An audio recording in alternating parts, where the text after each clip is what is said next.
राहिला विषय विशाल पाटलांचा, तर विशाल पाटील ही भाजपचीच बी टीम आहे.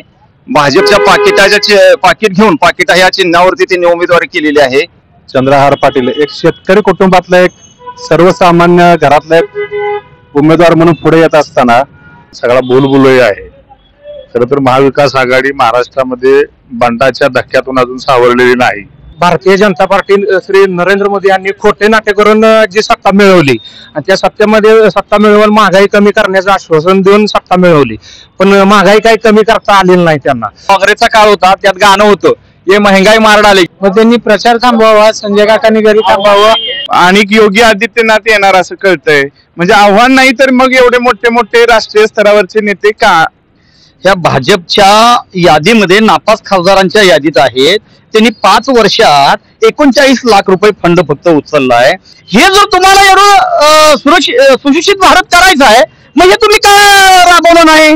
महत्वाचा मुद्दा, त्यात एक महत्वाचा मुद्दा तो सगळा जाऊ दे. गेल्या 10 वर्षात ज्या वेळेला लोकप्रतिनिधी ऍक्टिव्ह लागतो, लोकप्रतिनिधी ऍक्टिव्ह लागतो. सांगलीचा लोकप्रतिनिधी ऍक्टिव्ह नाहीये. 10 वर्षात पुढे जाऊन बसलं. 10 वर्षात एक मिनिट ऐका. यांना खासदार कार्यक्षम पाहिजे, पण ज्यांच्या नेतृत्वाखाली राहुल गांधीच्या काम करतात तेच पहिला कार्यक्षम नेतृत्व आहे, ते तुम्हाला बदलता येईना. 24चं इलेक्शन काढत होते राम मंदिरवरती, ते जुळलेलं नाही गणित. माणसांच्या सगळ्या गोष्टी लक्षात आलेल्या आहेत.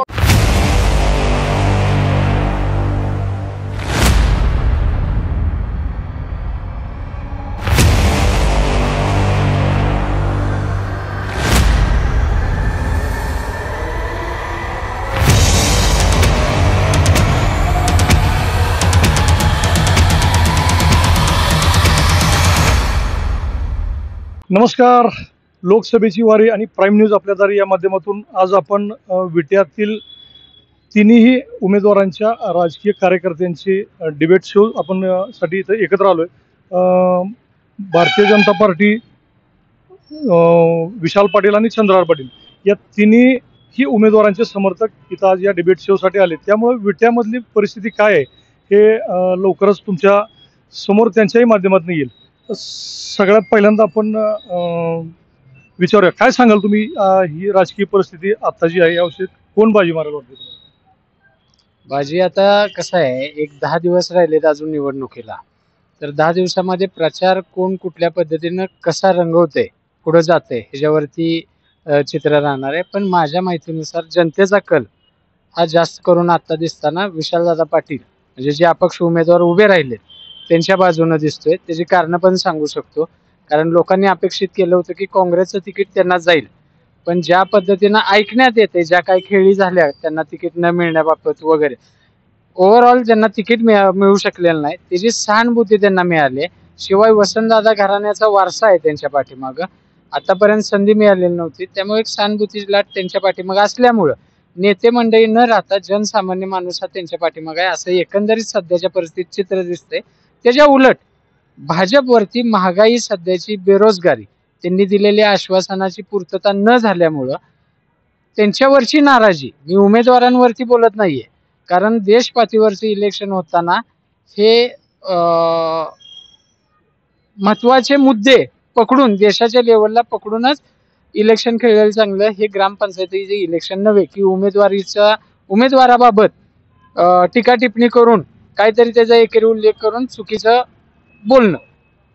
सगळ्यात पहिल्यांदा आपण घेऊया की महाविकास आघाडीमध्ये चंद्रहार पाटील आणि विशाल पाटील असे यांच्या दोघात स्पर्धा होती.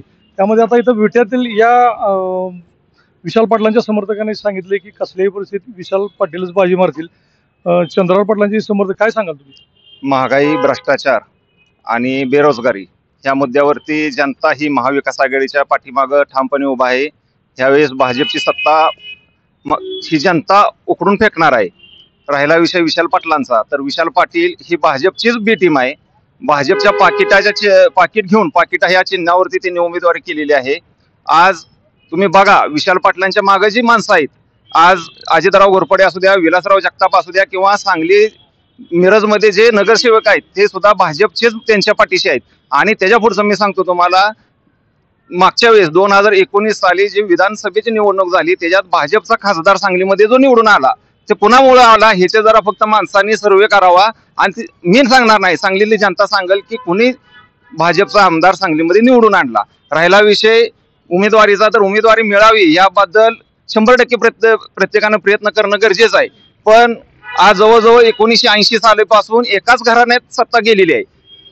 1980 नंतर 2014 साली प्रतीकदादांना जनतेनं नाकारलं. त्यानंतर विशालदादा 2019 साली लोकसभेला उभा राहिले. त्याच्यात त्यांचा पराभव झाला, 2.25 लाख मतांनी पडले.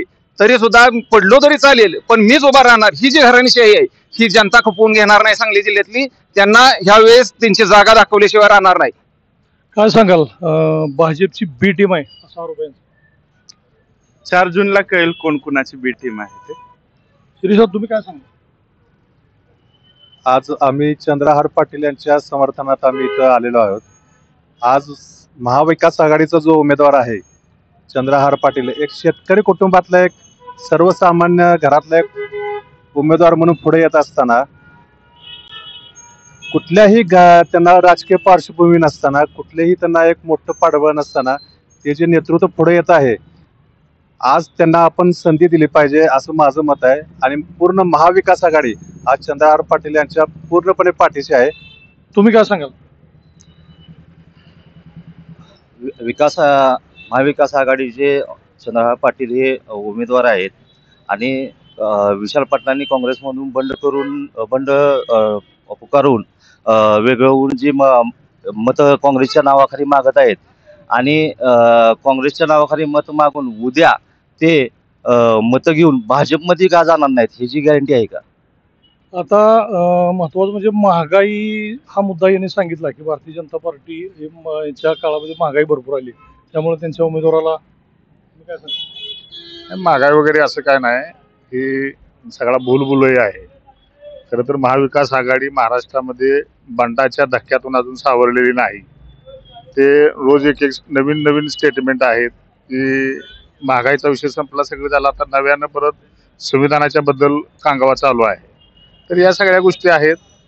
भारतीय जनता पार्टी ही विकासाच्या मुद्द्यावर देशाचं म्हणजे भाजपाचं जे मिशन आहे ते देशाचं मिशन आहे. देशाच्या राष्ट्रीय एकात्मतेच्या सुरक्षेच्या दृष्टिकोनातून हे सगळं देशाच्या प्रगतीसाठी चालू आहे. हे विषय फक्त डायव्हर्ट केले जात आहेत. पेट्रोल वाढलं, अमकं वाढलं, तमकं वाढलं, कमी कधी झालं होतं एवढं त्यांनी सांगू दे की. यांचं म्हणणं असं येतं काय, तुम्ही काय सांगाल? 2013-14 साली भारतीय जनता पार्टी श्री नरेंद्र मोदी यांनी खोटे नाट्य करून जी सत्ता मिळवली आणि त्या सत्ता मिळवून महागाई कमी करण्याचं आश्वासन देऊन सत्ता मिळवली. पण महागाई काही कमी करता आलेली नाही त्यांना. त्यांनी जीएसटी जे सुविधा जे काँग्रेसचं होतं तीच पुढे घेतली आणि चालवणे. त्या जीएसटी मध्ये असणारे अपूर्ण प्रणाली जी आहे ते आज त्या अपूर्ण प्रणालीमुळे जे व्यापारी वर्ग आहे व्यापारी वर्गासनी खूप मोठ्या प्रमाणात त्रास झालेला आहे. व्यापारी वर्गाला त्रास झाला यांचं म्हणणं येतं. अजयराव काय सांगाल? जीएसटी थोडक्यात सांगा तुम्ही. प्रथमतः सर्वपक्षीय आमचे मित्र जे इथे उपस्थित आहेत लोकसभेच्या या डिबेटमध्ये प्राईम न्यूजच्या सर्वांचे स्वागत करतो. आणि बेरोजगारीचा मुद्दा घेतला. बेरोजगारी म्हणजे माझा जन्म 1977 आहे आणि 72 साली एक रोटी कपडावर मकान एक फिल्म आली होती. त्यामध्ये होतं काँग्रेसचा काळ होता, त्यात गाणं होतं हे महंगाई मार डालेगी. गेली 70 वर्ष झालं तुम्ही बेरोजगारी हटवताय. एकीकडे नरेंद्र मोदींचं 10 वर्षातलं कार्यकाल पहा. 90,000 किलोमीटर नॅशनल हायवेची रेंज होती, आज 1.5 लाखाची झाली. मेडिकल्स पहा, मेडिकल कॉलेजेस पहा, एम्स पहा, अनेक एअरपोर्ट पहा. आज कोल्हापुरातून माणूस तिरुपतीला विमानाने जायला लागलाय. अनेक विकासात्मक गोष्टी केलेत. राहुल गांधींच्या भाषेत सांगायचं झालं तर हा रस्ता जिथं आपण उभा राहिलोय टकाटक रस्ता आहे हा. जर तुम्ही रस्ता बघितला कुठेही जावा, कोणत्याही ठिकाणी जावा, रस्त्याचे वर्णन केले जाते. आज अनेक योजना नरेंद्र मोदी यांच्या माध्यमातून या विकासाच्या योजना मागल्या 10 वर्षात कार्यकालात केलेल्या आहेत. एकीकडे नरेंद्र मोदींचं विजन आणि दुसरीकडे काय आहे? आज मी माझ्या मित्रबांधवांना प्रश्न विचारू इच्छितो. गेली 1.5 वर्ष झालं किंवा 6 महिने झालं मी पोस्ट पाहतोय की संजय काकांना उमेदवारीच मिळणार नाही. संजय काकांची उमेदवारी गेली. संजय काकांना उमेदवारी मिळाली 9 मार्च रोजी. 9 मार्च आणि पूर्वीच संजय काका गेली 5 वर्ष झालं प्रत्येक मतदारसंघात प्रत्येक गावात संपर्कात होते. 9 मार्च पासून आज प्रचार चालू केला. आम्ही विकासाच्या मुद्द्यावर संजय काका आणि नरेंद्र मोदी यांच्या पाठीमागे आहोत. आज इकडे बघितलं तर फक्त टीकेचं राजकारण नाही, तिकडे बघितलं तर आता तुम्हीच टीका घेऊन आमच्याकडे आलाय. काय सांगाल? म्हणजे तगडं आव्हान वाटतंय का विरोधकांचं? सगळ्यात महत्वाचं म्हणजे सांगली लोकसभा मतदारसंघात संजय काकांना म्हणजे विरोधच नाही असं मला वाटतंय. आता जे विरोधक आहेत महाविकास आघाडी घ्या किंवा आपले विशालदादा घ्या, विशालदादा हे स्वतःचा संघर्ष त्यांच्या वैयक्तिक कुटुंबातनं वर येण्यासाठी आणि पक्षात त्यांचा अंतर्गतच संघर्ष आहे हा काय संजय काकांसाठी काय चाललेलं नाही. हे त्यांची स्वतःचं अस्तित्व निर्माण करण्यासाठी म्हणून त्यांचा संघर्ष चालू आहे आता, बाकी काही नाही. आणि अचानक खरं तर महाविकास आघाडीचे जे उमेदवार आहेत ते नवखे आहेत आणि जो काय अन्याय विशाल पाटलांच्यावर 1-2 वेळा झालाय, त्यांना स्वतःचे म्हणजे मुख्यमंत्रीच्या घरातले जे कॅन्डिडेट आहेत त्यांना आज 2-2 वेळा स्वतःच्या पक्षात तिकीट मिळायसाठी संघर्ष करावा लागतो. आव्हान वाटत नाही तुम्हाला? अजिबात आव्हान नाही, कारण ते स्वतः कसं आहे लक्षात घ्या, ते स्वतः उभा राहण्यासाठी म्हणजे त्यांचं अस्तित्व निर्माण करण्यासाठी म्हणून त्यांचा संघर्ष चालू आहे. त्यांचा संघर्ष आता हा लोकसभेसाठी नाही. आपण जाणून घेऊयात काय काय सांगाल, हे आव्हान तुमचं नाहीच आहे असं म्हणणं येतं. चांगली गोष्ट आहे. आता त्यांना दिसतच नाही तर काय अडचण नाहीये, मग त्यांनी प्रचार थांबवावा, संजय काकांनी घरी थांबावं, त्यांनी सुद्धा कार्यकर्त्यांनी प्रचार न करता घरी थांबावं. आव्हान नाहीच आहे म्हणाल्यानंतर आव्हान नाही तर जर त्यांना विशालदादांचं आव्हान वाटत नसेल तर केंद्रीय मंत्री आज उपमुख्यमंत्री देवेंद्र फडणवीस यांनी आज कडेगाव मध्ये सभा घेतली, अर्ज भरायला अजितदादांना बोलवलं, नंतर त्यावेळी फडणवीस पण होते आणि योगी आदित्यनाथ येणार असं कळतंय. म्हणजे आव्हान नाही तर मग एवढे मोठे मोठे राष्ट्रीय स्तरावरचे नेते का इथे बोलवण्यात येतात? आपण जाणून घेऊया काय सांगाल. खरं तर मुळात ही लोकशाहीचा फार मोठा हे चालू आहे, जल्लोष चालू आहे लोकसभेच्या निवडणुकीच्या माध्यमातून. ही पक्षीय प्रणाली आहे. भारतामध्ये अनेक पक्षीय प्रणाली, ही बाहेरच्या राष्ट्रामध्ये द्विपक्षीय प्रणाली आहे. तिथं पक्षाची भूमिका ही कुणी मांडायची हा तुम्ही सांगून आम्ही मांडणार नाही. पक्षाचे जे नेते आहेत त्यांनी ते पक्षाची भूमिका मांडायची. प्रचार आहे, प्रचार केला पाहिजे, तो कुणी करावा हा विषय नाही. आम्ही आज प्रचार करतोय, आता हा आम्ही प्रचार करतोय. आज महायुतीमध्ये भारतीय जनता पार्टी आहे, एकनाथ शिंदेची शिवसेना आहे, अजितदादांची राष्ट्रवादी आहे, रामदास आठवलेंचा रिपाई आहे, रासप आहे. तर हे पक्षाचे अनेक नेते आहेत ते इथून प्रचार करतायत. योगी भारतीय जनता पार्टीचे कार्यकर्ते म्हणून येत आहेत तिथं काम करायला, प्रचार करायला. तिथं आज राज्याचे उपमुख्यमंत्री देवेंद्र फडणवीस साहेब कडेगावला येऊन प्रचार करून गेले. हा प्रचार आहे, आमचा उमेदवार पक्षाचा आहे, महायुतीचा उमेदवार आहे, त्याचा आम्ही प्रचार करतोय. ह्यांची अडचण ही आहे की यांचा उमेदवार अपक्ष आहे. कुठला नेता तुम्हाला येणार प्रचार करायला? ज्या पक्षात होता तुम्ही आयुष्य घालवलं, तुमच्या आजोबा तिथं 4 वेळा मुख्यमंत्री, त्याला तुमच्या सिस्टीमला तुमचा पक्ष तुम्हाला विचारण्यात आलाय. तुम्ही कुठल्या तोडाने त्याला विचारायला जाणार आहे की मला मत द्या?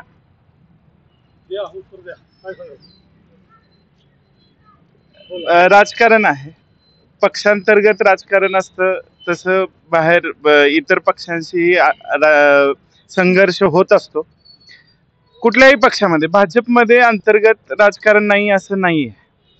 नरेंद्र मोदींचा इतिहास पाहिला तरी त्यांनी त्यांच्या राज्यामध्ये पण त्यांना जे विरोधक ठरू शकत होते अशा नेत्यांची राजकीय कारकीर्द षडयंत्र करून संपवलेली आहे. आज भाजपमध्येही पंतप्रधान पदासाठी, मुळात आपला देश हा लोकशाही राष्ट्र आहे, निवडून आलेले खासदार आपला संसदीय नेता निवडत असतात. पण भाजप म्हणजे 2014 पासून, म्हणजे अमेरिकेत कशी अध्यक्षीय लोकशाही आहे तसं प्राईम मिनिस्टर कॅन्डिडेट हा आधी डिक्लेअर करून मग असं. मला एक सांगा, आज महाविकास आघाडीतून चंद्रराव पाटलांना तुम्ही चंद्रराव पाटील हा महाविकास आघाडीचे सुरुवातीपासून आहे, तुम्ही त्या ह्याच्यातच होता. विशाल पाटील त्यांनी बंडखोरी करून त्यांना धोका दिला असं तुम्हाला वाटत नाही? विशालदादांनी कुणालाही धोका दिलेला नाहीये. 2 वर्ष झालं विशाल पाटील हेच उमेदवार असणार याची चर्चा. काय सांगाल? काय आहे, आमचे मित्र म्हणले भाजपनं विकास केलाय.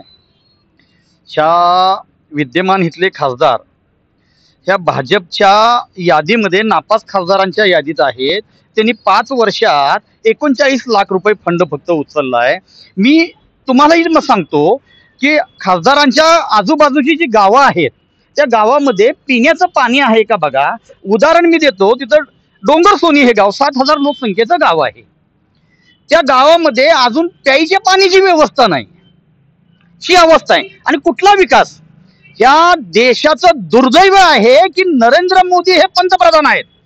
ह्या आपलं दुर्दैव आहे सुशिक्षित भारताचं, की एका असुशिक्षित माणसाच्या हातामध्ये अलगत आपण फसलो. तिने अनेक गाजर दाखवली, लोकांना 15,000 देणार, 15 लाख देणार, लोकांनी स्वप्न रंगवली, ती 15 लाखाची खरेदी करून टाकली. अहो 80 कोटी जनतेला तुम्ही अजून सांगताय पुढच्या 5 वर्षात आम्ही धान्य मोफत देणार, 5 वर्ष मोफत देणार, म्हणजे अजून तुम्ही 80 कोटी जनतेला हेच गाजर दाखवताय. म्हणजे जनतेचं तुम्हाला भलं करायचं नाही, जनता फक्त तुमच्या तुकड्यावर जगली पाहिजे. भ्रष्टाचाराचं मूळ केंद्र म्हणजे भारतीय जनता पार्टी. भ्रष्टाचाराचं मूळ केंद्र भारतीय जनता पार्टी म्हणून सांगितलं. काम केलं नाही असं जर म्हणताय तर मी फक्त सांगलीचा डाटा तुम्हाला देतो. म्हणजे या 10 वर्षात खासदारांचं सांगायला लागलोय, खासदारांचा फंड असू दे नाही तर भारत सरकारचा असू दे, ही शेवट आपल्या सर्वसामान्य लोकांसाठीच खर्च होत असतो. आता जल जीवन मिशन मध्ये 1,95,833 जोडण्या झाल्या. ह्या सांगली जिल्ह्यातलं सांगतो बरं का तुम्हाला, मी सांगली जिल्ह्यातलं फक्त बोलतो, मी बाकी बाहेरचं काही नाही बोलत. परत जनौषधी केंद्र 20 उभा राहिली. प्रधानमंत्री किसान सन्मान निधी 3,58,008 शेतकऱ्यांना मिळतो. हे सांगली जिल्ह्यातलं चाललंय, या मतदारसंघातलं चाललंय, बाकीचं बाहेरचं काही नाही. परत स्वच्छ भारत मिशन मध्ये 1,18,340 टॉयलेट या सांगली जिल्ह्यात उभा राहिली. परत प्रधानमंत्री उज्ज्वला योजनामध्ये एकच काम केलंय, विमानाच्या दारापर्यंत, संडासच्या दारापर्यंत फक्त मोदींचा फोटो लावण्याचं, बाकीचं काही काम केलेलं नाही. ज्यांना विकासाच्या बद्दल आपण बोलतोय, खरं तर या शहरात आपण ज्या रस्त्याच्या लगत उभा आहे, हा रस्ता कोणी केलाय हे तुम्हाला दिसत नाही का? म्हणजे जे दिसतंय ते बघायचं नाही, जे दिसत नाही त्याच्यावर चर्चा करायची. तारा केवढा, हे तर रोड केवढा. आम्ही प्रथमतः विकासाच्या मुद्द्यावर चर्चा करतो. आम्ही जोर जोरात बोलून पंतप्रधानांना टीका करत नाही. मी पहिलाच सांगितलं, G20 मध्ये रेड कार्पेट पहिल्यांदा नरेंद्र मोदींना हातरलं गेलं, अध्यक्षपद पहिल्यांदा मिळालं गेलं. आणि माझा विरोधकांना सवाल आहे, तुम्ही म्हणताय ना नरेंद्र मोदी नाही, निदान आम्ही पंतप्रधानाचे उमेदवार तर सांगतोय, तुम्ही पंतप्रधानाचे उमेदवार न सांगता निवडणुकीला सामोरं चाललाय. तुम्हाला अजून उमेदवार ठरलेला नाहीये तुमचा, की बाबा तुमचा उमेदवार कोण आहे हे आजपर्यंत सांगू शकलं नाही. आता तुम्ही मनोजराव म्हणताय, मी सांगतो तुमचंच उदाहरण सांगतो. गेली 6 महिने 1 वर्ष झालं तुम्ही कट्टर काँग्रेसचं समर्थन करताय. आता तुमच्या कमेंट येतात मी अपेक्ष उमेदवाराचं समर्थन करतोय, आणि हा अपेक्ष उमेदवार घेऊन तुम्ही देश आणि तालुका जिल्हा घडवायचं स्वप्न बघताय. आम्ही विकासाच्या वाटेवर आहोत. आपण कसं आहे माहिती आहे का, आपण फक्त विकासाच्या मुद्द्यावर आणि आपण काहीतरी डाटा घेऊन बोललं पाहिजे. तुमच्याकडे डाटा काय नाही आणि फक्त तुम्ही काहीच नाही. टॉयलेट बांधणे म्हणजे विकास आहे का? डेटा सांगतो ना. मला सांगा, बँकांमध्ये लो बॅलन्स असणारी खाती कुणाची असतात? सर्वसामान्य आणि गरीब लोकांची असतात. लो बॅलन्स झालं तर 22,000 कोटी रुपये दंड वसूल केलाय सामान्य जनतेच्या खिशातून. आणि हे काय म्हणतात की काँग्रेस पार्टी आली तर मंगळसूत्रावर डाका घालतील. अहो, तुम्ही सामान्य जनतेच्या खिशावर डाका घातलेला आहे. श्रीमंत लोकांची लो बॅलन्स होत नाहीत खाती, आणि त्याच बँकांनी हजारो कोटी रुपयांची बुडीत खात्यात कर्ज कुणाची टाकलेली आहेत? तर ठराविक उद्योगपतींची, ज्यात गुजराती उद्योगपती जास्त आहेत. हे काय म्हणतात की आज पळून जाणाऱ्या, म्हणजे देश सोडून पळून जाणाऱ्या उद्योगपतींच्या मध्ये सर्वात जास्त संख्या गुजराती उद्योगपतींची आहे. नरेंद्र मोदींचं सरकार हे फक्त दिखावा करतं की आम्ही सामान्य जनतेसाठी आहोत. हे सामान्य जनतेसाठी सरकार काम करत नाही, तर त्यांना निवडणूक लढण्यासाठी हजारो कोटींचा चंदा जे उद्योगपती देत आहेत, त्या उद्योगपतींसाठी नरेंद्र मोदींचं सरकार काम करतं. 4 गुजराती देश चला रहे हैं, 2 बेच रहे हैं, 2 खरीद रहे हैं. आता हे म्हणतात की लोकसभेचा आपल्या जनतेचा जो कॅन्डिडेट असतो, तुम्ही देशात विकास केला म्हणताय, तुम्ही कुणालाही तिकीट देऊन निवडून आणणार केवळ इलेक्टिव्ह मेरिटच्या जोरावरती. मॅन पॉवर, मसल पॉवर आणि मनी पॉवर हे 3 असतील त्यावेळेस त्याला तिकीट दिलं जाते. भारतीय जनता पार्टीमध्ये माधव भंडारी किंवा केशव उपाध्ये असे निष्ठावंत कार्यकर्ते जे सुरुवातीपासून त्या पक्षात, त्यांना साधी विधान परिषद, राज्यसभा मिळत नाही. तुम्ही अशोक चव्हाण ज्यांच्या नावाने खडं फोडलं तुम्ही की आदर्श घोटाळा केला, अमुक केलं, तमुक केलं, त्यांना तुम्ही रेड कार्पेट, लगेच दुसऱ्या दिवशी राज्यसभा. भ्रष्टाचारावर बोलण्यात एक मिनिट अजयराव, एक मुद्दा क्लिअर करा. नाना बोलते नाही, नाना बरं ठीक आहे. त्यांनी मुद्दा मांडला की गुजरात्यांचे उद्योगपतींची कर्ज माफ केली, मुळात या देशातील जर तुम्ही या भौगोलिक दृष्ट्या आणि व्यापारी दृष्ट्या बघितलं तर मोस्टली व्यापारी मोठमोठे जे आहेत ते गुजराती आहेत. आणि दुसरा मुद्दा तुम्ही मांडला की आम्ही हुकुमशाही आहे किंवा एक्सरे करताय. मुळात मला एक सांगा, राहुल गांधीचे जे सल्लागार आहेत, गुरु म्हणा त्यांना, त्यांचे गुरुवर आहेत सॅम पित्रोदा म्हणून, त्यांचं स्टेटमेंट आहे की जर आम्ही सत्तेत आलो तर आम्ही विरासत कायदा आणू. विरासत कायदा काय सांगतो, ट्विस्ट काय नाही करत त्यावर. ऐका, हे खोटं असेल तर मी मान्य करतो, मी मान्य करणारा माणूस आहे. ऐका, ह्यात मला काही मिळवायचं नाही, फक्त मी जर हे खोटं तुम्ही ठरवलं तर तुमची मी दिलगिरी मागणार की बाबा मी चुकलोय. ऐका, थांबा मी सांगतो त्या. ऐका, मूळता तुम्ही बोलताना आम्ही मध्ये बोललेलो नाही. ते बातमी ट्विस्ट करतायत. सॅम पित्रोदा म्हणाले त्यावर चर्चा व्हायला हवी. 1956च्या अगोदर हा कायदा होता, विरासत कायदा. ज्यांची संपत्ती, हे 1956चं चाललंय, ज्यांची संपत्ती 20 लाखाच्या वरती आहे, म्हणजे त्या काळातले 20 लाख, त्यांना विरासत कायद्या अंतर्गत. पण तो नंतर राजीव गांधींनी हटवला असं काल मोदींनी स्टेटमेंट दिलंय भाषणात. म्हणजे कुठल्या गोष्टीवर चर्चा होऊ द्यायची नाही का? तुमच्या मनात आलं, तुम्ही नोटबंदी केली, आज रात 8 बजे के बाद नोट बंद. काय साध्य झालं त्यातून? हे अक्षरशः पाकिस्तानची अवस्था आज बेकार आहे. यांच्या IT सेल कडून असं पसरवण्यात येतात फेक मेसेजेस की मोदींच्यामुळे. ऐकून घ्या, माझा मुद्दा मांडू द्या.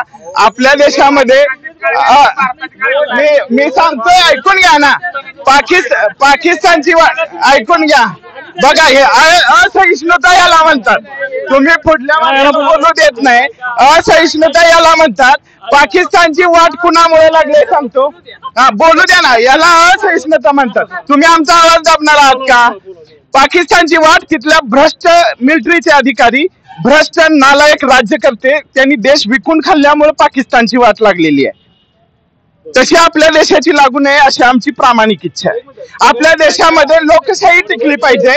पुन्हा मोदी जर सत्तेत आले तर आपल्या बोटाला शाही लागेल की नाही याची गॅरंटी नाही. सुरतमध्ये बघा की काँग्रेसचा कॅन्डिडेटचा सुद्धा अर्ज बाद होतो. 9 कॅन्डिडेट असतात, त्यांचे अर्ज बाद. सुरतच्या जनतेला मतदानाचा अधिकार सुद्धा या लोकसभा इलेक्शन मध्ये राहिलेला नाहीये. म्हणजे हे कशाचे द्योतक आहे? हे गुजरातमध्येच होऊ शकतं. नोटबंदी बद्दल कोण बोलतोय? ऐका, ज्यांनी आणीबाणी लावली आणि पक्ष, थांबा ना, जागेवर राहा. आम्ही आलोय का पुढं? हा, जागेवर. आम्ही जागा सोडलीये का? आम्ही जागेवर बोलतोय. महत्वाचं, तुम्ही हुकुमशाही बद्दल बोलताय नरेंद्र मोदींच्या. तुम्हाला माहित नसेल, आणीबाणी लावली. आणीबाणीमध्ये एक लक्षात ठेवा, आणीबाणीमध्ये काँग्रेसच्या विरोधात जरी बोललं, जुन्या लोकांना विचारा, तरी अटक होत होती. लक्षात ठेवा. मी मागेच म्हटलंय, इंदिरा गांधीने, तुम्ही अभ्यास करून सांगा मी खोटं असलो तर मला परत करेक्ट करा. इंदिरा गांधींच्या कार्यकाळामध्ये 49 राज्य सरकार बरखास्त झाली साहेब.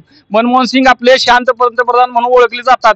त्यांच्या काळामध्ये 16 राज्य सरकार बरखास्त झाली. आणि तुम्ही नोटबंदीचं म्हटलं ना, तुम्हाला माहित नाही, 15% हा 2014 नोटबंदीच्या अगोदर 15% लोक फक्त UPI वापरत होते, त्यापेक्षा कमीच. आज तुम्हाला 48% आणि त्यानंतर आज आपण जपान अमेरिकेच्या पुढे आहे. UPI ट्रान्झॅक्शन मध्ये कोणताही भ्रष्टाचार नाही. आज आपण ज्या वेळेला गाडी घेऊन जातो, टोल नाक्यावर टोल पैसे भरले का नाही कळत नव्हतं, आपोआप सरकारला जमा होतात. इथं जर कोणाची गाडी लावली आणि फाईन केला ना तर तो पोलीस पैसे घेत नाही, आता स्कॅन करतो आणि ते पैसे सरकारला जमा होतात. भ्रष्टाचार थांबवण्यासाठी ऑनलाईन गरजेचं आहे आणि ऑनलाईन ह्याच सर्वात मोठा मार्ग आहे. आज घरात बसून एखादा आमचा शेतकरी बांधव उतारा बघतोय का, माझ्या उतारावर कोणी नाव चढवलंय का? कशामुळे? ऑनलाईन मुळे झालं. ह्या सर्व गोष्टी झालेल्या आहेत. नोटबंदी नंतर डिजिटल ट्रान्झॅक्शन मुळे येणाऱ्या आता 1-2 मिनिटं आपण जरा थोडस माझं ऐका, कारण आम्ही सगळ्याच ऐकलं. सर्व मित्र जे आता उमेदवारांचं आपलं समर्थन करतायत, त्या समर्थनाच्या एक मुद्दा मी असा म्हणतो की कुठलंही शासन आलं तर त्याच्या ज्या योजना असतात त्याच्याकडे बघण्याचा नजरिया कसा आहे त्याच्यावर पुढचं सगळं असते.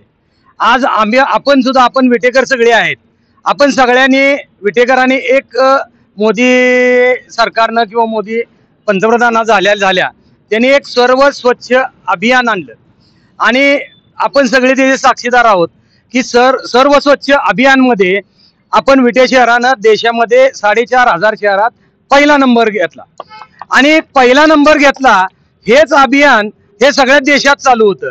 विरोधकांना जर बनलं तर त्या अभियानात कधी या विरोधकांनी सहभाग घेतला नाही. जनता ही जनता म्हणून या ठिकाणी समावेश झाली. आज जर बघितलं आपण तर सर्व स्वच्छ अभियानमध्ये त्याची जी बक्षिसाची किंमत होती, शासनाकडून जे बक्षीस दिलं जात होतं ते अतिशय मोठं बक्षीस हे मोदी सरकारनं या ठिकाणी आणलं आणि त्या बक्षिसाच्या रकमेवर कितीतर शहरांचा विकास झालेला आपल्याला बघायला मिळतो। आज विटेल शहराला जवळजवळ 40 कोटी रुपये हे बक्षीस रूपानं या ठिकाणी मिळालेले आहे। आणि याचा महत्वाचा मुद्दा असा झाला की तुम्हाला ज्या गोष्टी आपल्याला साध्य करायच्या आहेत त्या चांगल्या गोष्टी जर म्हणून आपण जर स्वीकारल्या तर त्या चांगल्या असतात आणि त्या जनतेच्या हिताच्या असतात। सर्व नागरी व्यवस्था देशातली स्वच्छ जर झाली असेल तर ती मोदी सरकारमुळे झाली असेल। तुम्ही जो एक प्रश्न विचारला होता की नोटबंदीमुळे नुकसान झालं, जाणून घ्या ते काय सांगतात। नोटबंदीमुळे नुकसान कोणाचं झालं? ज्यांनी साठवून ठेवलं होतं त्यांचं नुकसान झालं। आता ज्या पक्षांनी दाबून पैसे ठेवले 2000च्या नोटा हे ठेवले तर त्यांचं 100% नुकसान झालं, सामान्य जनतेचं अजिबात नुकसान झालेलं नाही। आणि सगळ्यात महत्वाची गोष्ट जर काय झाली असेल तर नोटबंदीमुळे पाकिस्तानमध्ये जे समांतर आपल्या नोटा चालत होत्या, नेपाळमध्ये आपल्या समांतर नोटा चालत होत्या, श्रीलंकेत चालत होत्या, बांगलादेशमध्ये चालत होत्या, या सगळ्या देशांची अवस्था बघा आज काय झाली। केवळ नोटबंदीमुळे या सगळ्या देशांच्या अर्थव्यवस्था ढासळलेली पूर्णपणे। पाकिस्तान तर नोटबंदीमुळेच ढासळलेला आहे, आपल्या नोटांवरच तर त्यांचा सगळा धंदा चालू होता। फक्त नोटबंदी केल्यामुळं काय होऊ शकतं हे एक ज्वलंत उदाहरण आहे। बाकीचे फायदे झाले ती गोष्ट वेगळीच। या देशात नोटबंदी करायचं धाडस लक्षात ठेवा, सगळे जे राज्य व्यवस्था आहे किंवा आतापर्यंतचे पंतप्रधान झटत होते की लोक कशी खुश ठेवायची। नरेंद्र मोदी हे एकमेव धाडशी पंतप्रधान आहेत, त्यांनी नोटबंदी केली। सगळ्या गदारोळात एक भाजपचे एक पदाधिकारी मागे राहिले, त्यांचे मत जाणून घ्या। नाही, कसं आहे, खरं तर हे जे इलेक्शन आहे हे जे विशाल पाटील असतील किंवा चंद्रहार पाटील असतील हे भावनिक करून लोकांना मतदान करायचा प्रयत्न करत आहेत। हे काय नगरपालिका इलेक्शन नाही किंवा ग्रामसेवकाचं इलेक्शन नाही। या इलेक्शनमध्ये आपल्याला देशाचे पंतप्रधान कोण आहेत, कोण होतील याच्यासाठी आपल्याला मतदान करायचं आहे। यांना जर मतदान दिलं तर ते राहुल गांधींना जाईल, परंतु ह्यांच्या नेत्यांची अडचण अशी झाली की उद्या आपल्या मुलाचं असेल, कुणाला आपल्या मुलीचं भविष्याचं चिंता पडलेली आहे आणि अखंड भारत देश हा नरेंद्र मोदीजींचा परिवार आहे आणि त्या परिवाराकरता आपण संजय काकाला मतदान करून नरेंद्र मोदीजींना निवडून आणायचं। काय सांगाल? पंतप्रधान पद यांनी सांगितलं, तुमच्या याचा पंतप्रधान कोण असेल? काय आहे, सुशिक्षित भारत निर्माण करायच्या मार्गातून चाललो आपण। मग हे म्हणतात 70 वर्षात काहीच घडलं नाही। मला ह्यांना विचारायचं आहे आणि मोदीजींना की तुम्ही लहानपणापासून जी व्यवस्थित वाढत आला ती काँग्रेसच्या काळातच निर्माण झालेली आहे ना। महत्वाचा मुद्दा, ज्या सरकारी शाळा होत्या त्या भाजपनं विकून खाजगीकरण केलं। आज मला सांगा, सर्वसामान्य पालकांची अवस्था आहे की त्यांना मुलांना GAT CA या क्लासेस घेण्यासाठी त्यांना अकॅडमी लावावी लागते। हे जर तुम्हाला एवढं सुशिक्षित भारत करायचं आहे मग हे तुम्ही का राबवलं नाही? महत्वाचा मुद्दा, त्यात एक महत्वाचा मुद्दा तो सगळा जाऊ दे, मला त्याच्यावर एक म्हणायचं आहे, भाजपवाल्यांनी मला एक सांगायचं आहे, पुलवामा मध्ये जे घडलं ते RDX कुठनं आलं हे पहिला तुम्ही अजूनपर्यंत सांगितलेलं नाही। हा विषयावर आला, पण आता मी ऐका, देशाच्या पातळीवरचे विषय आहेत, नक्की आहेत, पण स्थानिक पातळीवर मला बोलायचं आहे। आज संजय काका हे नापास खासदार आहेत, त्यांनी आलेल्या विकास निधीतला 14% निधी फक्त खर्च केला। त्याच्यानंतर यांना विमानतळ असेल, ड्रायपोर्ट असेल, ही फक्त इलेक्शन आल्यानंतरच आठवतंय। त्यांचा जसा मोदीचा 15 लाखाचा जुमला आहे तसा हा फक्त त्यांचा जुमला आहे। आज आपला सांगली जिल्हा ही नाट्यमंडळी म्हणून ओळखली जाते। आज सांगली जिल्ह्यात एक सुद्धा शासकीय नाट्यगृह नाही। सांगली हळद ही सांगलीची ओळख आहे। आज हळद संशोधन केंद्र हिंगोलीला गेलं, त्याबद्दल संजय काका पूर्णपणे अपयशी आहेत। त्याच्यानंतर सांगली जिल्हा ही सहकाराची पंढरी आहे आणि त्या सहकाराच्या पंढरीत ह्या खासदारांनी सहकारी साखर कारखान्याची खाजगीकरण करण्याचं पाप केलंय आणि ते नुसतं खाजगीकरण केलं नाही तर ते सहकारी साखर कारखान्यांनी विकून खाल्लेत आणि ह्याचा उत्तर त्यांना जनतेला द्यावं लागणार आहे। जनता त्यांना 100% ह्यावेळेस घरी बसवल्याशिवाय राहत नाही। काय उत्तर काय द्याल? या सांगली जिल्ह्यामध्ये जिल्ह्याचा विकास हा सरकारांच्या माध्यमातून होत असतो। एक आमदार, एक खासदार असं काय करत नाही। देशामध्ये भारतीय जनता पार्टी सरकार आहे, राज्यामध्ये महायुतीचं सरकार आहे, त्याच्यामध्ये महायुतीमध्ये घटक पक्ष आहेत, हे सगळे मिळून इथं विकास करतायत या सांगली जिल्ह्यामध्ये. त्यांना एकच गोष्ट सांगतो, दिवाळीला तुळशी बारशीच्या लग्नाला हे विकत ऊस आणून लग्न लावत होते. आज या सांगली जिल्ह्यामध्ये राहिलं लय मोठं बोलायचं, या खानापूर तालुक्यामध्ये ऊसाचं क्षेत्र काय आहे, पाणी कुठून आलं, यांनी सांगितलं आता डोंगर सोनीला पाणी नाही, माणसं काय पेते ती, तुम्ही नेऊन घागरीन देताय का पाणी? हे सगळं चालू आहे, फक्त बवाल हा करायचा, निर्माण करायचा. सोनीच्या विषयावर त्यांचं म्हणणं असं येतं की जाऊन बघून या तिथं वस्तुस्थिती काय आहे.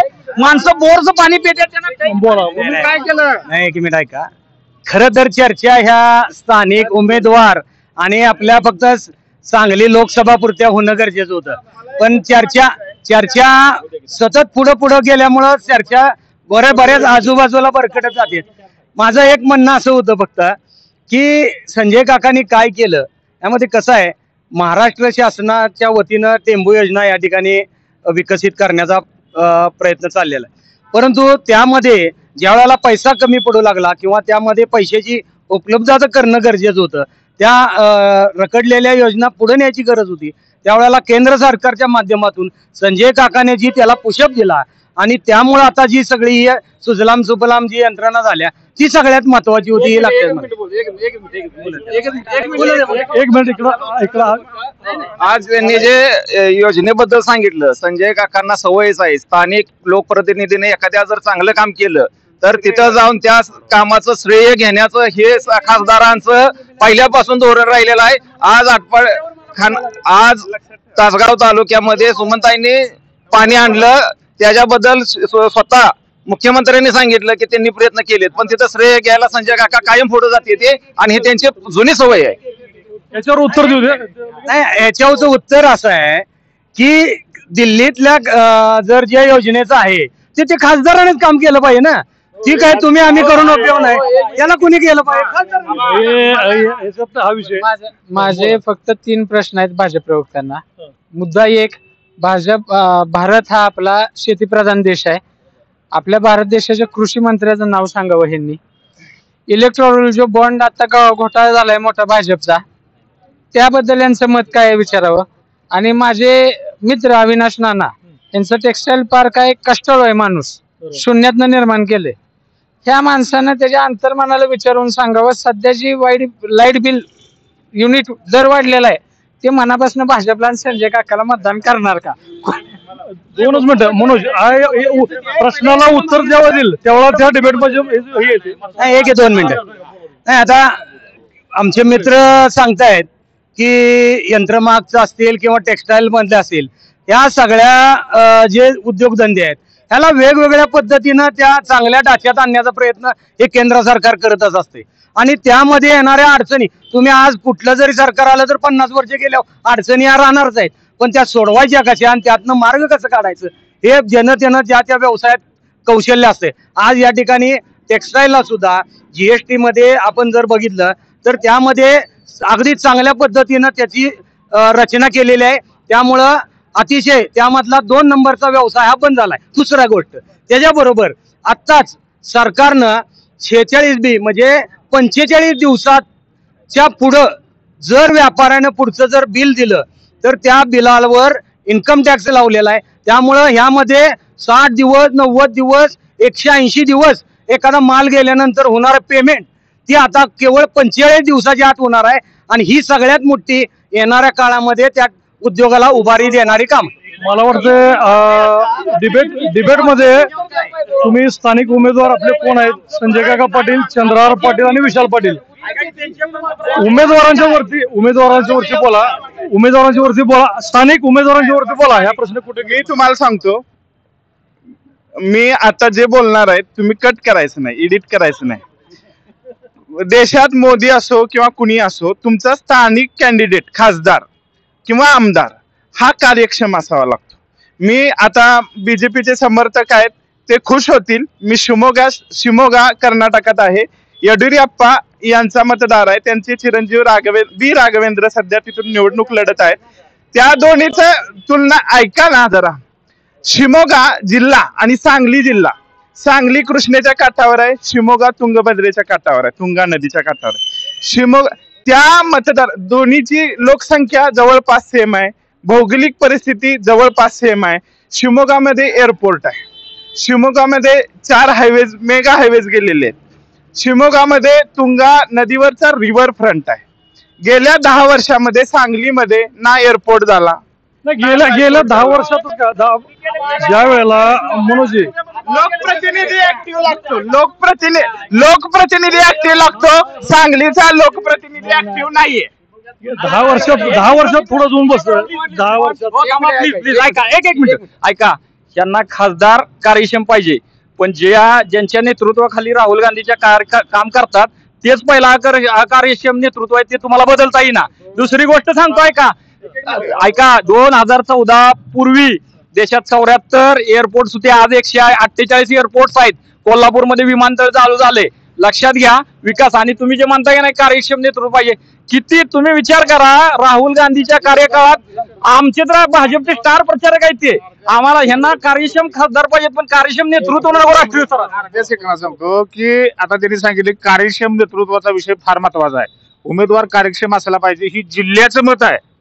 ज्या उमेदवारांची तुम्ही आता नावे घेऊन ज्यांना तुम्ही कार्यक्षम म्हणताय, त्यांनी महाविकास आघाडी सुरुवातीला ज्यात बरोबर होते त्या उमेदवाराला तुम्ही पहिल्या तडाख्याला दगा दिला.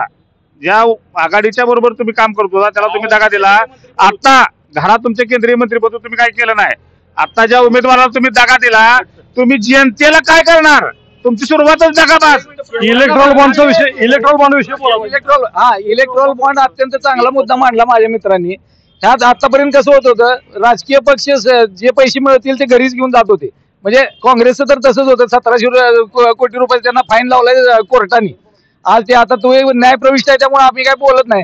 पण या बॉन्डमुळे काय झालं की कोण पैसे कुणाला कुठल्या पक्षाला किती मिळत आहेत हे सगळं ऑन पेपर आलं.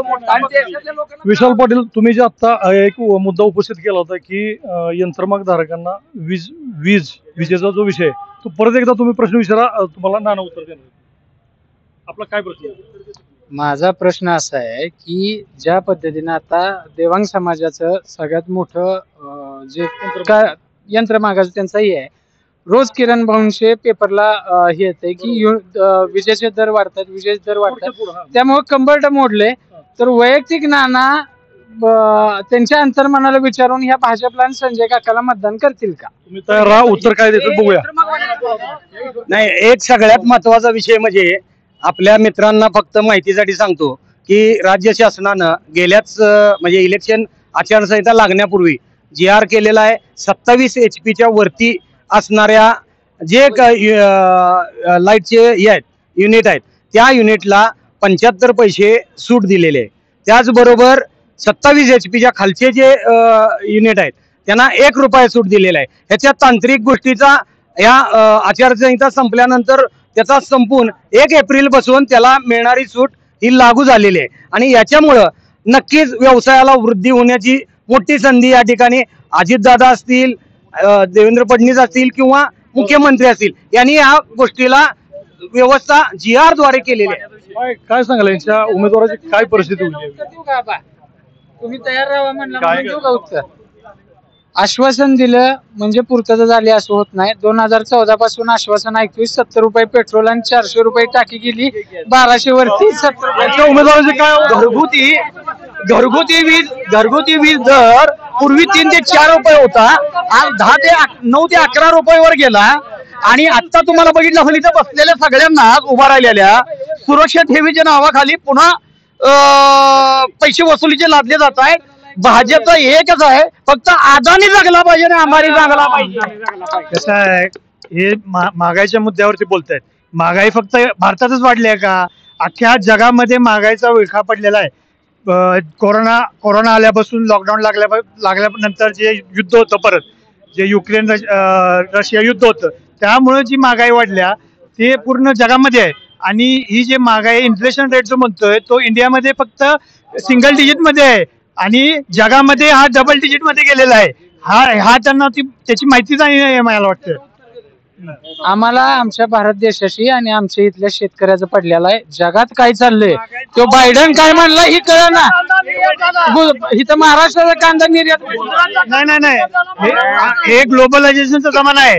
आज जर इथं कशाचा साखरेचा रेट वाढतो तो काय फक्त विट्यात वाढला म्हणून सांगलीत वाढला म्हणून वाढत नाही.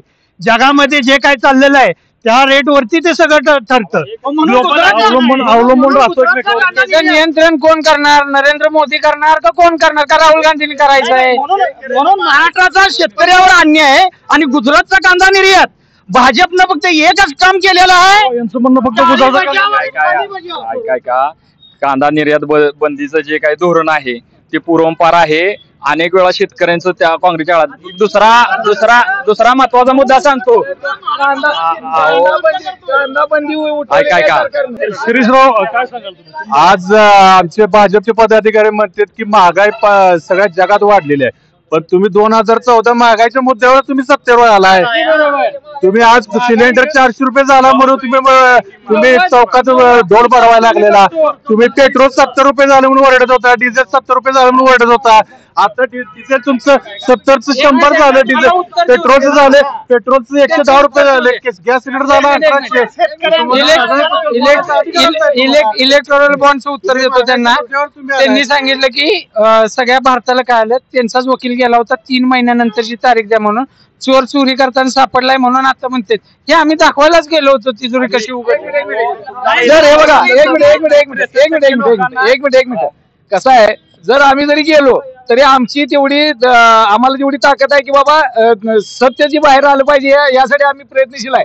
आणि हे बघा तुम्ही दोन्ही गोष्टीनं बोलता. एक वेळ बोलता की न्याय संस्थेवर मोदींचा अंकुश आहे आणि दुसऱ्या बाजूला न्याय जर दिला आपल्या सोयीचा असेल तर तो न्याय असं ते म्हणतात आणि आपल्या सोयीचा नसेल तर तो न्याय नाही. या तालुक्याचा आणि जिल्ह्याचं राजकारण ज्या पाण्याभोवती फिरतं, सगळ्या इथं आमचे सगळे मित्र आहेत किंवा तालुक्यातल्या असो जिल्ह्यातल्या लोकांनी अभ्यास करावा की ज्या वेळी भाजप सत्तेत आले त्या वेळीच पाण्याच्या योजनेला निधी गेला. एका वेळेला विट्याचा असो, टेंबूचा असो किंवा म्हैसार ताकारी योजना असो, तुम्ही सांगावं जाहीर की कुठल्या कार्यकालात पाण्याचा निधी. या पाण्याचं हे निधीचं जे माणसं आहेत अजय पाटील आमचे मित्र, यांनी माहुलीच्या उद्घाटनात ज्यावेळी सदाशिवराव पाटील आमदार होते त्यावेळी यांनी पाण्याचं उद्घाटन केलं काँग्रेसच्या काळात. खोटं बोललं नाही. नाही ते विसरले असतील, दुमत नाही. मोदींचे ते हे आहेत, मोदी सुद्धा विसरतात. 14ला आपण काय बोललो, 19ला काय बोललो, 14चं इलेक्शन काढलं महागाईवरती, 2019चं इलेक्शन काढलं पुलवामा एअर स्ट्राईकवर, 24चं इलेक्शन काढत होते राम मंदिर वरती. ते जुळलेलं नाही गणित. माणसांच्या सगळ्या गोष्टी लक्षात आलेल्या आहेत. मुळात राजीव गांधींनी काय म्हटलं होतं की केंद्रातून 1 रुपया दिला तर खालीपर्यंत येईपर्यंत 80-90 पैसे गायब झालेले असते. करप्शन भ्रष्टाचार केवढा मोठा आहे हे स्वतः राजीव गांधींनी मान्य केलं होतं. आता जनधन योजनेमध्ये मोदीजींनी प्रत्येकाचे खाते उघडलेत. प्रत्येकाची सबसिडी असेल ते प्रत्येकाच्या खात्यात जमा होते. LCD गॅस सबसिडी असेल खात्यामध्ये कोणत्याही असेल खात्यामध्ये होते. हे आपण पाहतोय की विड्यातील लोकसभेची गरमी, राजकीय डिबेट, प्रत्येक राजकीय कार्यकर्त्यांची डिबेट ऐकल्यानंतर आपल्याला लक्षात आलं असेल की पुढे काय घडणार आहे. आपण नंतर भेटू. असंच प्रत्येक तालुक्यामध्ये या डिबेटद्वारे आपण संपूर्ण तालुक्यातील प्रमुख शहरामध्ये जाणार आहोत. नंतर भेटूया पुढच्या तालुक्यात. अभिजित शिंदे, प्राईम न्यूज, विटा.